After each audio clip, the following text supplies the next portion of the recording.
जो सबसे तैयार जिला है और समाजवादी पार्टी के लिए हमेशा सबसे मजबूत रहा है, उस जिले का प्रभारी बनाकर आप लोगों से मुझे भी कुछ सीखने को मिले, इस कारण आपके बीच में भेजने का काम किया। साथियों, निश्चित रूप से हमें लोकसभा के चुनाव के सिलसिले में और अधिक परिश्रम करने की जरूरत है, इसलिए कि लड़ाई कोई बहुत कई दलों के बीच में नहीं होगी। लगभग सीधी लड़ाई जब होती है तो जीतने के लिए ज्यादा वोट की जरूरत पड़ती है।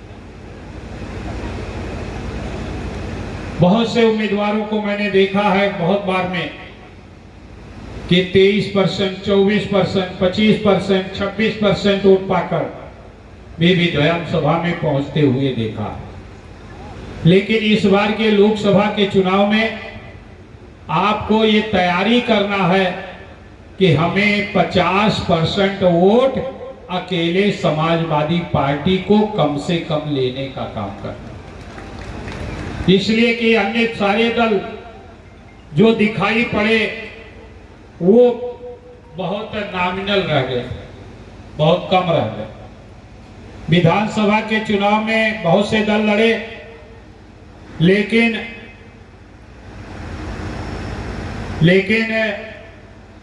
लोकसभा का चुनाव सीधा चुनाव होगा और इसलिए आप सब लोगों को केवल इस आधार पर नहीं, भाई लकी जी ने कहा कि हम 1 लाख वोट लेंगे, अभी 1 लाख नहीं, यहां का लक्ष्य होना चाहिए कि हमें 1.5 लाख वोट कम से कम लेने का काम करना।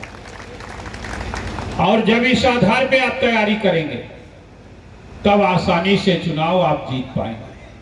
और 1.5 लाख वोट लेने के लिए हमें सबसे ज्यादा जो काम करना है वो समाज को जोड़ने का काम करना। निश्चित रूप से यहाँ पर पिछड़े वर्ग में यादव समाज सबसे मजबूत है और संघर्ष करता है, संघर्ष के बल पर सबको जोड़ने का भी काम करता। आप ही लोगों की सबसे बड़ी जिम्मेदारी इस बार है कि हम जिस तरह से अपने विधानसभा अध्यक्ष माननीय सोचन राम विश्वकर्मा जी को बनाया, प्रभारी पाल जी को बनाया। विश्वकर्मा और पाल का वोट हर विधानसभा में है, लेकिन संख्या में उतना अधिक नहीं है, बहुत से लोग उसको इग्नोर कर देते हैं। हम सब लोगों को इग्नोर नहीं करना है, छोटे छोटे भी वोटों को, जो कम संख्या वाले वोट हैं उनको भी जोड़कर और समाज को तैयार करने का काम करना। एक तरफ भारतीय जनता पार्टी जो नफरत के आधार पर हिंदू मुसलमान की बात करके समाज को बांटने का काम करती है, और हमारे एक साथी अभी बोल रहे थे कि इस देश में सबसे झूठ बोलने वाली पार्टी है। मेरा ये मानना है कि देश में नहीं, भारतीय जनता पार्टी के नेता लोग दुनिया में झूठ बोलने में उनका कोई मुकाबला नहीं कर सकता।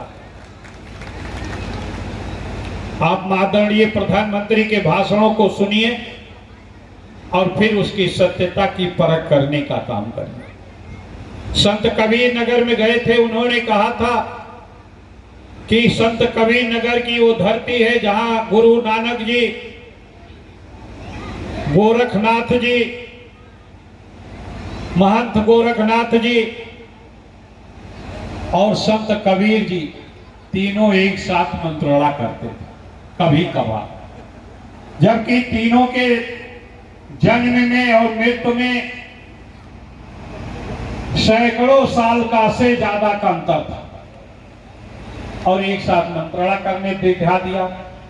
उसी तरह से बोलते हुए कहा कि इस देश में के 600 करोड़ मतदाताओं ने, 150 करोड़ की आबादी, 600 करोड़ मतदाता, अभी आज मैं एक YouTube पर देख रहा था कि मोदी जी ने कहा कि भाई और बहनों, आज हमारी सरकार ने जो 10 रुपए यूनिट बिजली का दाम था, किसी प्रदेश में बोल रहे थे, हमने 1 रुपए 10 पैसा कर दिया। यानी झूठ बोलने में उससे ज्यादा सब भारतीय जनता पार्टी के नेताओं से ज्यादा कोई मुकाबला नहीं कर सकता। इसलिए हम सबको अभी विधानसभा में आदरणीय मुख्यमंत्री जी बोल रहे थे और उन्होंने अपने भाषण में कहा कि 46 में 56 आपने एक बिरादरी का एसडीएम बना दिया। ये सारी बातें आपको सीखने के लिए